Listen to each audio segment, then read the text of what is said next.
Today we are going to start normal binomial distribution. Okay. So what is normal binomial distribution? आइए इसको जानते हैं. Normal distribution is a continuous probability distribution in which relative frequency of continuous variable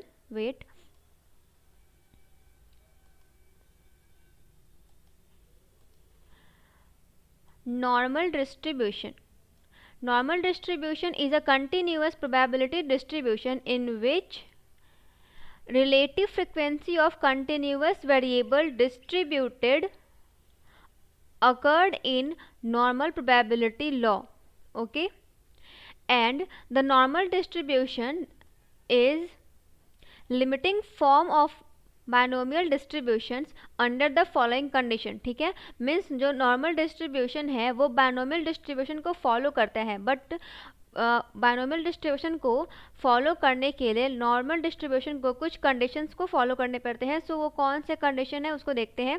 so condition number 1, n is number of trial are infinitely large, that is n is tends to infinity. Means जो number of trial होंगे वो tense to infinity होने चाहिए. ठीक है, उसका कोई limit नहीं होना चाहिए, वो इनफाइनाइट होना चाहिए. ठीक है. सेकंड कंडीशन क्या है? P and Q are fairly nearly equal. Means P और Q जो है वो दोनों बराबर होने चाहिए. ठीक है. Then a random variable x is said to wave a normal distribution mean mu and a standard deviation sigma if its probability density function is given by fx is equal to 1 by sigma root 2 pi e to the power minus x minus mu whole square divided by 2 sigma square. ठीक है. Means the random variable x its said to have normal distribution. Means कोई भी एक random variable x means कोई भी एक function fx दिया होगा, उसको नॉर्मल डिस्ट्रीब्यूशन कब बोलेंगे? जब उसका मीन एंड स्टैंडर्ड डेविएशन जो है वो इस फॉर्मूला को फॉलो करेगा. ठीक है, और वो फार्मूला क्या है? fx. एक minute, I have to change the colour of the pen. Okay, formula is fx is equal to 1 by sigma root 2 pi into e to the power minus x minus mu whole squared divided by, this is divided by 2 sigma square. ठीक है, this is very important formula. Now normal distribution को हम लोग एक curve से समझेंगे. Normal distribution में basically हम लोग को करना क्या है कि कोई भी एक क्वेश्चन दिया रहेगा, उस क्वेश्चन में एक गिवन पॉइंट होगा. अगर एक पॉइंट दिया है तो उसका वैल्यू 0 से फाइंड आउट करेंगे, और 2 पॉइंट दिया है तो उसका भी वैल्यू, एक का 0 से फाइंड आउट करके फिर दूसरा को भी 0 से फाइंड आउट करके उन दोनों को ऐड करना है. मीन्स बेसिकली नॉर्मल डिस्ट्रीब्यूशन में हम लोग को एरिया फाइंड आउट करना है. ठीक है, वो एरिया पॉजिटिव या नेगेटिव भी हो सकता है. ठीक, अब आप लोग बोलोगे कि एरिया नेगेटिव कैसे हो सकता है, तो हम लोग एज्यूम कर रहे हैं एक ग्राफ के ऊपर जो 3D में है, नॉट कि हम लोग एरिया को नेगेटिव में लेके जा रहे हैं, बिकॉज एरिया नेगेटिव में पॉसिबल ही नहीं है. बस ग्राफ पे शो करने के लिए कि कर्व के लेफ्ट है या राइट है, हम लोग नेगेटिव साइन का भी यूज़ करेंगे. ओके, नाउ ये रहा curve. This part is known as concave and this part is known as convex. ठीक है, और ये वैल्यू है यहाँ पे, ये है टर्म है 0. इस साइड जितने भी है वो फर्स्ट पॉजिटिव है और ये टेंस टू इन्फिनिटी होगा, पॉजिटिव का इन्फिनिटी. इस साइड जितने भी है वो नेगेटिव में है और ये नेगेटिव इन्फिनिटी. ठीक है, this is 0 and this is mu plus sigma, mu plus 2 sigma, mu plus 3 sigma dot dot dot to. आप इन्फिनिटी तक जा सकते हो. इधर mu minus sigma, mu minus 2 sigma, mu minus 3 sigma dot dot dot to minus infinity. ठीक है, अब कुछ प्रॉपर्टी देखते हैं नॉर्मल कर्व के. So property of normal curve. ठीक है, the normal probability curve with mean mu and standard deviation sigma has the following property. Means mean जिसको डिनोट करते हैं म्यू से एंड स्टैंडर्ड डेविएशन जिसको डिनोट करते हैं सिग्मा से. ठीक है, ये जो मीन और स्टैंडर्ड डेविएशन का जो सिंबल है म्यू एंड सिग्मा, इसका यहाँ पे हम लोग according to binomial distribution use कर रहे हैं, ठीक है। एक नॉर्मल डिस्ट्रीब्यूशन के टर्म में म्यू का जो सिंबल है वो कुछ और है, वो हम लोग आगे डिस्कस करेंगे। फिलहाल जो ये मीन का सिंबल यूज़ कर रहे हैं म्यू, वो अकॉर्डिंग टू बायनोमियल डिस्ट्रीब्यूशन है, ठीक है। एंड वी नो दैट कि normal distribution is also a part of binomial distribution. Now the equation of the curve is fx is equal to 1 by sigma root 2 pi e to the power minus x minus mu square by 2 sigma square, ठीक है। इसको हम लोगों ने ऊपर भी देखा है, this is very important formula, okay. Now आगे देखते हैं। It is a bell step, मतलब ये जो इक्वेशन है वो also known as bell steps. Second point is mean made So second point is mean, median and mode here comma, okay. Now mean, median and mode coincide at x is equal to mu as the distribution is symmetric, ठीक है। Means normal distribution में mean, median and mode जो होंगे वो एक point पे कॉन्साइड करेंगे जब x मीन्स जो क्वेश्चन दिया रहेगा वो मीन के इक्वल होगा, बिकॉज जो ये नॉर्मल डिस्ट्रीब्यूशन है वो क्या है, एक सिमेट्रिक डिस्ट्रीब्यूशन है, ठीक है। इसको याद रखना है। Third point is the curve of normal distribution has a single peak, ठीक है। मीन्स जो नॉर्मल डिस्ट्रीब्यूशन का जो कर्व होगा उसका एक सिंगल पीक होगा। मीन्स यहाँ पे समझते हैं, ये जो पॉइंट है ये एक ही है ना, मतलब जैसे एक कर्व लिया, ये ऐसे, एक मिनट वेट,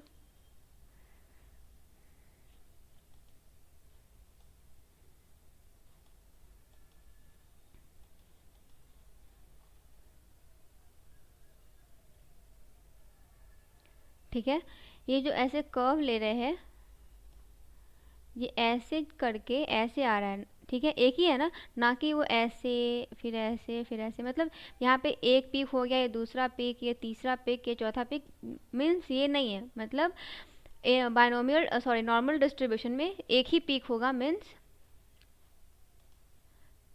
ये बस ऐसे, okay. This is the single peak which is symbol of normal distribution, okay. Now okay, so हो गया। और उसका फॉर्मूला होगा z is equal to x minus mu by sigma, where z is ये single peak, x is given number, mu is mean and sigma is standard deviation, ठीक है। What is x is single peak, x is given number of trials, mu is mean and sigma is standard deviation. Now fourth point is the total area under the normal curve is equal to unity, means जितने भी curve के अंदर area होंगे वो equal to 1 होंगे, ठीक है। मतलब अगर 2 पॉइंट दिया हो, 3, 4, जितने भी पॉइंट दिए गए होंगे उन सब का सम करने के बाद वो जो होगा वो 1 के इक्वल आना चाहिए, ठीक है। तो ये था नॉर्मल डिस्ट्रीब्यूशन। नाउ अब हम लोग आगे बढ़ते हैं standard normal distribution, okay. Now standard normal distribution, so इस ये क्या बोलता है वो आगे देखते हैं। The area under the any normal curve is any normal curve is found from the table of the standard normal probability of a standard normal probability distribution. The area between the mean and any value are normally distributed random variable. क्या बोलना चाह रहा है कि जो कोई भी area जो नॉर्मल कर्व के अंदर लाई करता है उसका वैल्यू हम लोग first of all standard normal probability का एक टेबल गिवन है जिसके थ्रू हम लोग उसका एरिया फाइंड आउट कर सकते हैं, ठीक है। एरिया वो नॉर्मल एरिया नहीं है, एरिया का वैल्यू एक चार्ट पेपर में दिया हुआ है, let me show here, this is the standard normal table. इसी के अकॉर्डिंग हम लोग जो है एरिया फाइंड आउट करेंगे, ठीक है। वेट,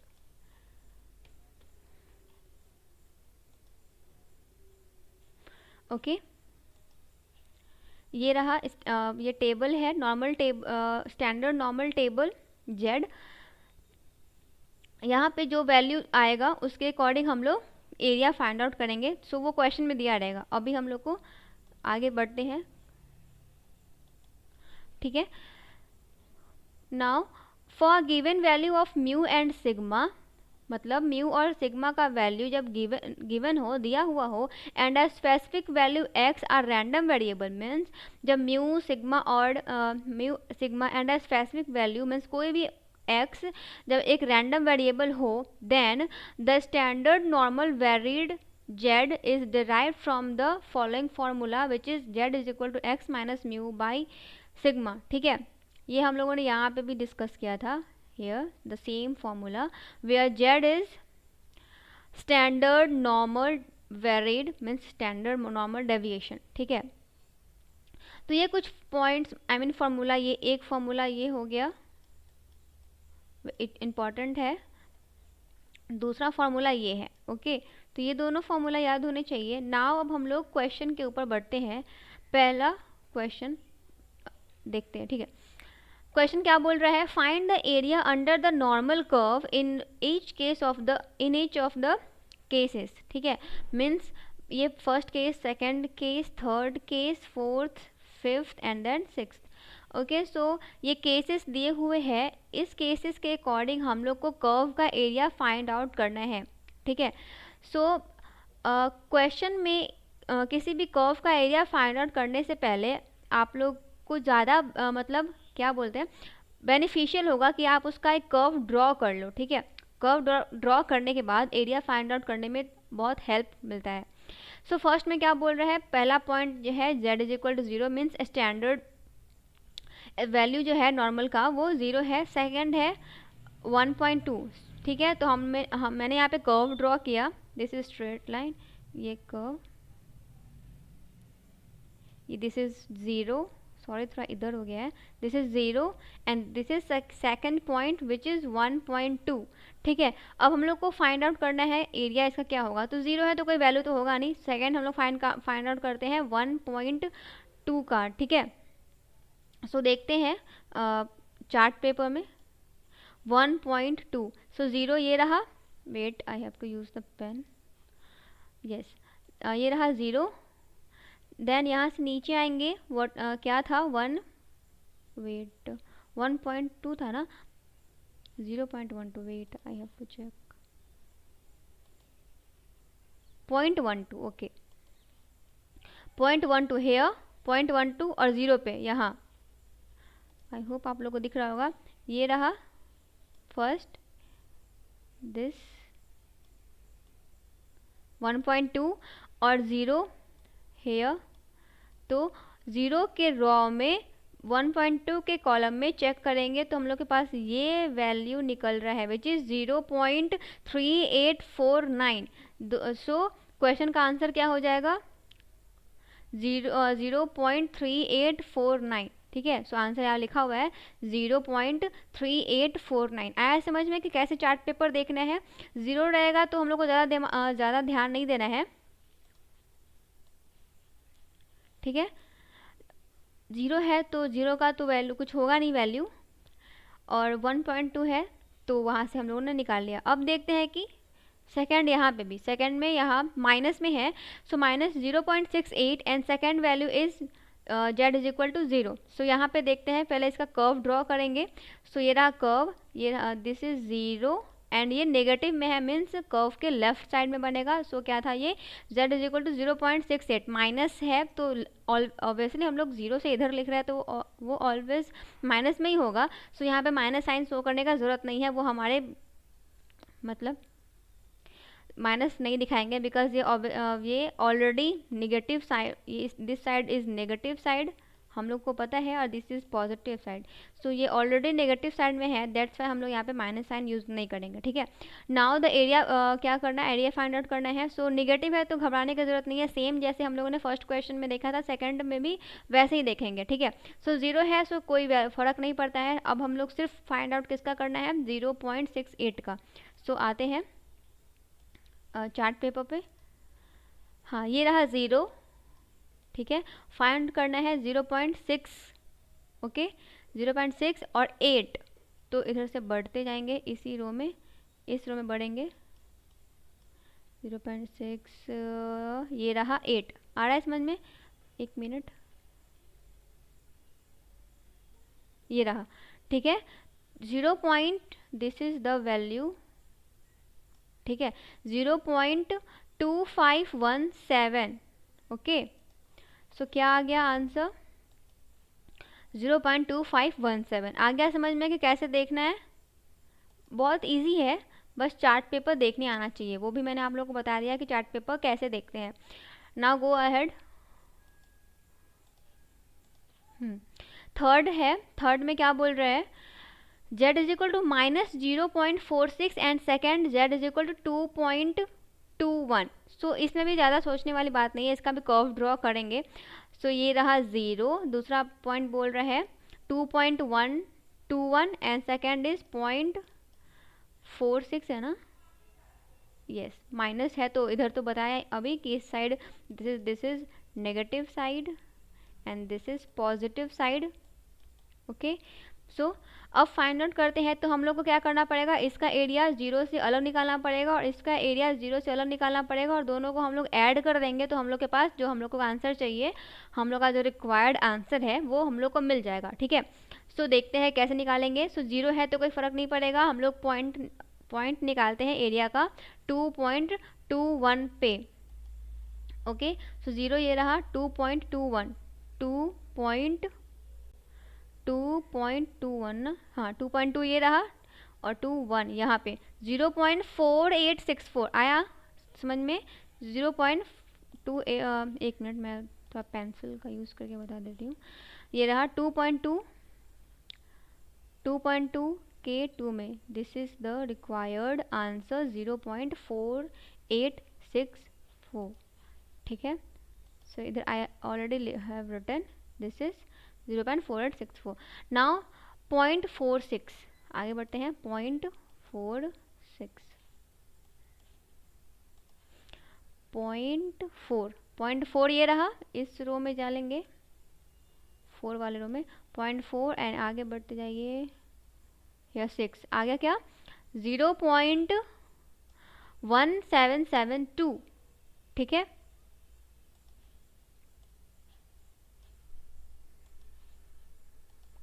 जीरो 0.1772 और दोनों को ऐड करके हमारे पास आंसर आ जाएगा 0.6636। This is the required answer.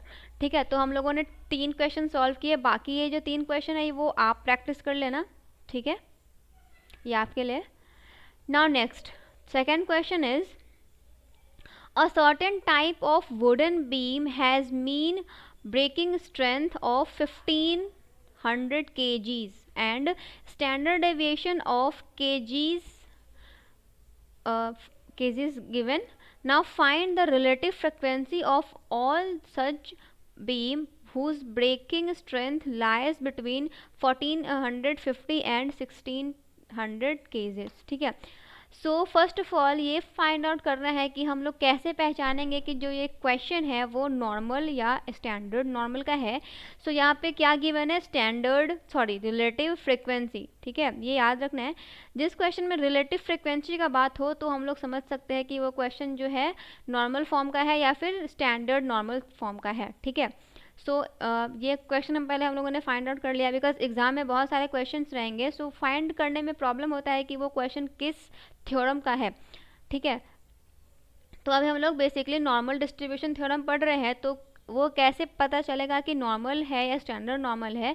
सो जिस क्वेश्चन में रिलेटिव फ्रिक्वेंसी आप लोग को गिवन हो एग्जाम में या क्वेश्चन सॉल्व करने के टाइम पे जब मिक्स क्वेश्चन मिलते हैं, तो हम लोग पहचान सकते हैं कि वो किस फॉर्म का क्वेश्चन है, रिलेटिव फ्रिक्वेंसी का फॉर्म का। ठीक है, नाउ क्वेश्चन बोल रहा है a certain type of wooden beam has mean breaking strength, means एक जो वुडन बीम है उसके ब्रेक होने का मीन जो है वो इतना है, मीन्स 1500 kg और स्टैंडर्ड डेविएशन है 100 kgs। Then find the relative frequency of all the such beam whose breaking strength is lies between इतना एंड इतना, मीन्स मीन दिया है, म्यू दिया है, मतलब म्यू दिया है और सिग्मा भी दिया है, सिग्मा इज स्टैंडर्ड डेविएशन। और हम लोग को फाइंड करना है कि उस बीम मतलब का ब्रेकिंग जो बीम है लकड़ी का उसके टूटने का स्ट्रेंथ 1450 से लेकर 1600 के बीच में कितना होगा, मीन्स एरिया फाइंड आउट करना है। ठीक है, now let x be the strength breaking strength, then we have to find P is equal to 1450 less than x less than 1600. ठीक है, here x is normal variable with mean 1500 kgs and standard deviation 100 kgs. ठीक है, सो हम लोगों ने formula पढ़ा था standard deviation का, z is equal to normal deviation minus mu by sigma. ठीक है, सो ये रहा x जो हम लोग को निकालना है, म्यू दिया है 1500 and divided by standard deviation which is 100. सो इसको सॉल्व करने के बाद और x का वैल्यू पहले हम लोग ये 1450 पुट करेंगे, सेकंड में हम लोग ये पुट करेंगे और जो पॉइंट आएगा उन दोनों पॉइंट के बीच में एरिया फाइंड आउट करेंगे जो हमारा आंसर है. ये आंसर नहीं है, मतलब ये जो आया 0.5 ये आंसर नहीं है. पहले 1450 पे वैल्यू निकालेंगे, फिर 1600 पे वैल्यू निकालेंगे, फिर उन दोनों वैल्यू का आंसर हम लोग चार्ट पेपर के थ्रू निकालेंगे. वो जो आंसर आएगा एरिया वो हम लोग का रिक्वायर्ड आंसर होगा. ठीक है, सो x जब हम लोग 1450 डाले तो हम लोग के पास ये कैलकुलेट करने पे ये आया -0.5. ठीक है, डोंट वरी एग्जाम में साइंटिफिक कैलकुलेटर अलाउ है, सो कैलकुलेशन पे उतना ध्यान नहीं देना है, कंसेप्ट पे ज़्यादा ध्यान देना है. ठीक है, सो आया -0.5. नेक्स्ट है जब हम लोग x का वैल्यू 1600 पुट करेंगे. ठीक है, then z is equal to 1600 minus 1500 by 100 that is 1. Okay, now अब हम लोग को एरिया फाइंड आउट करना था 1450 less than equal to x less than equal to 16. Means x का जो एरिया है रिक्वायर्ड क्वेश्चन में कि 1450 से 1600 के बीच में जो लकड़ी के टूटने का जो चांसेस है वो कितना होगा. सो अब एरिया के थ्रू फाइंड आउट करेंगे. ठीक है, सो 1400 पे हम लोग को आया था -0.5 एंड 1600 पे हम लोग को आया था 1. सो एक कर्व बनाएंगे जिसमें ये कर्व बनाएंगे जिसमें ये जो मिडल वाला है वो 0, दिस साइड हम लोग को 1 आया पॉजिटिव, दिस इज पॉजिटिव में और ये नेगेटिव में है, तो इधर हम लोग पॉजिटिव शो करेंगे. एक मिनट, सॉरी, दिस साइड हम लोग पॉजिटिव शो करेंगे और इस साइड नेगेटिव. ठीक है, सो पॉजिटिव में 1, नेगेटिव में -0.5. सो जैसे हम लोगों ने क्वेश्चन नंबर C1 का C सॉल्व किया था वैसे ही इसको भी सॉल्व करेंगे. पहले 0 से 1 का एरिया फाइंड आउट कर लेंगे, फिर इस 0 से -0.5 का और दोनों को ऐड कर देंगे. ठीक है, सो निकालते हैं 0 से 1 का. 1 का उतना नहीं है यार, ये रहा 1, कितना है 0.3413. आप लोग को मेरा कर्सर दिख रहा है, हेयर माई कर्सर 0.3413. सो यहाँ पे लिखा है, वेट कुछ तो गड़बड़ हुआ है, हाँ यहाँ ये शायद कैलकुलेशन मिस्टेक है. वेट मैं इसको यहाँ पे सॉल्व करती हूँ वन नोट पे. ओके,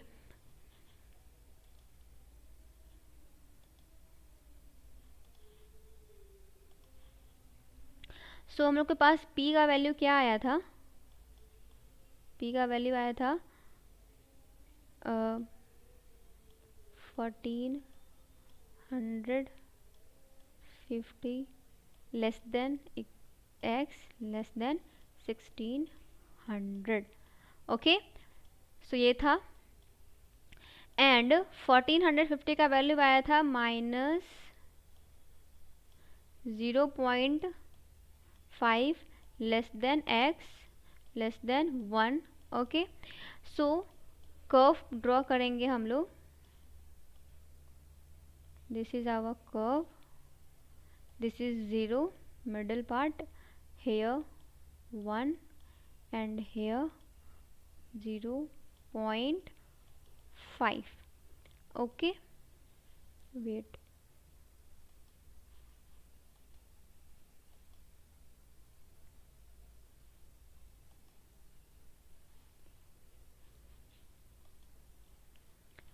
ठीक है. सो हम लोग देखते हैं, न्यू पेज पे जाते हैं.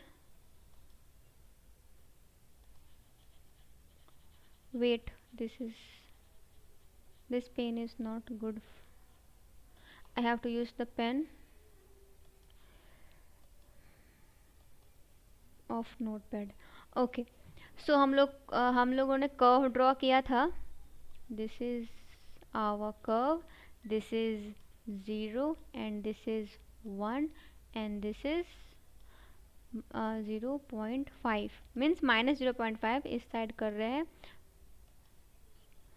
ओके, सो ये रहा हम लोग का एरिया जो हम लोग को फाइंड आउट करना है। ठीक है, सो पहले हम लोग यहाँ से यहाँ तक का एरिया फाइंड आउट करेंगे, फिर यहाँ से यहाँ तक का। ठीक है, ड्रॉ। ओके, सो 0 से 1 तक का वैल्यू जो आएगा 0 है and 1, 0.1 is 0.3413। Okay, 0.3413, 0.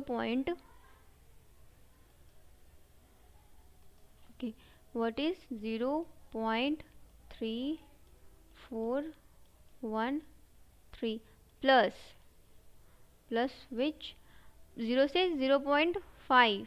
Okay, 0.5 which is 0.1915, 0.1915, 0.1915।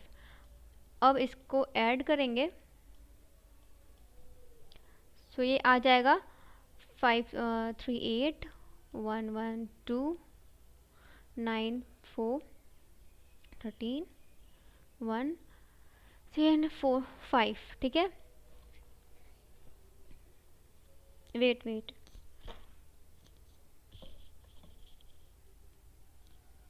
Okay, so ये लगभग 0.5 का आया। सो इसका परसेंटेज कितना हो जाएगा? 50%। ठीक है, बिकॉज 100% होने के लिए 1 चाहिए था, यहाँ पे हम लोग को 0.5 आया विच इज़ अप्रॉक्स 50%। बिकॉज 3 इसको हटाएंगे तो हम लोग के पास सिर्फ 0.5 रेस्ट में बचेगा। So this is the chances है वुडन बीम के ख़राब होने के, वो कितने हैं? 50% है। ओके, सो आई होप आप लोग को अच्छे से समझ में आया होगा। ये आप लोग चाहो तो अच्छे से मतलब इसको डाउनलोड कर लो, ये चार्ट पेपर को। एग्ज़ाम में भी आप लोग को चार्ट पेपर प्रोवाइडेड रहेंगे। अगर चार्ट पेपर प्रोवाइडेड नहीं है तो लास्ट तक जो आया उसको आप लोग बस लिख के छोड़ दो, आपको नंबर मिलेंगे। ठीक है, and this is my hand written notes. आप लोग ये लास्ट के कुछ लाइन्स को